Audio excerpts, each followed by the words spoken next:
एक सुंदर पहाड़ियों से घिरा हुआ गांव था जिसका नाम आनंदपुर था। इस गांव में अर्जुन नाम का एक 13 वर्षीय लड़का रहता था। अर्जुन बहुत ही जिज्ञासु और निडर था। उसे प्राकृतिक चीजों को समझने और नई जगहों की खोज करने का बहुत शौक था।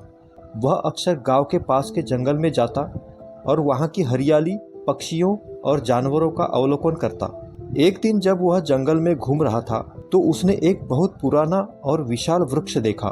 उस वृक्ष की जड़ें जमीन के अंदर गहराई तक फैली हुई थी और उसके चारों ओर एक अजीब सी रहस्यमयी ऊर्जा थी। अर्जुन को लगा कि इस वृक्ष के नीचे कुछ छुपा हुआ है।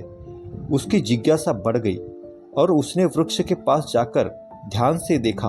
अर्जुन ने देखा कि वृक्ष की एक जड़ के पास मिट्टी थोड़ी नरम थी, जैसे किसी ने वहां कुछ दबाया हो। उसने अपने हाथों से मिट्टी हटानी शुरू की। कुछ देर बाद उसे एक लकड़ी का संदूक दिखाई दिया। संदूक पुराना और मजबूत था, जिस पर अजीब से चिन्ह बने हुए थे। अर्जुन ने हिम्मत जुटाई और संदूक को खोलने की कोशिश की। जैसे ही उसने संदूक खोला, उसकी आंखें आश्चर्य से चमक उठी। अंदर एक चमकती हुई किताब थी, जिसके पन्नों से हल्की रोशनी निकल रही थी। अर्जुन ने उस किताब को ध्यान से देखा। उसके पहले पन्ने पर लिखा था, यह जादुई ज्ञान की पुस्तक है जो केवल सच्चे और निस्वार्थ व्यक्ति को ही प्राप्त होती है। अर्जुन ने धीरे धीरे पन्ने पलटने शुरू किए।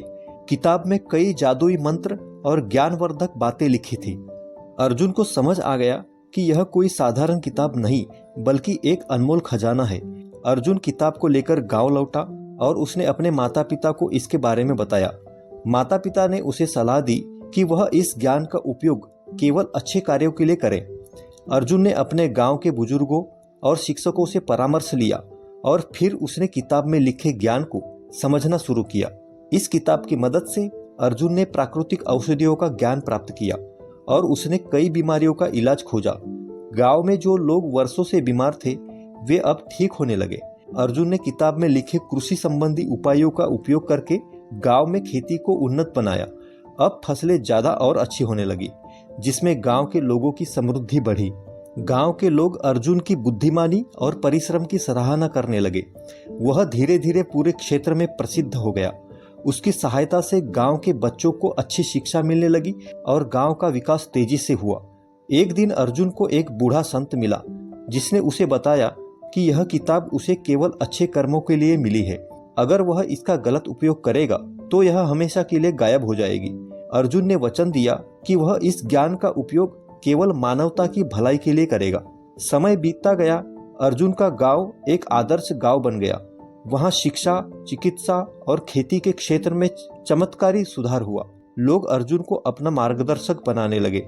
उसने अपनी पूरी जिंदगी लोगों की सेवा में लगा दी और कभी भी लालच या अहंकार को अपने पास नहीं आने दिया।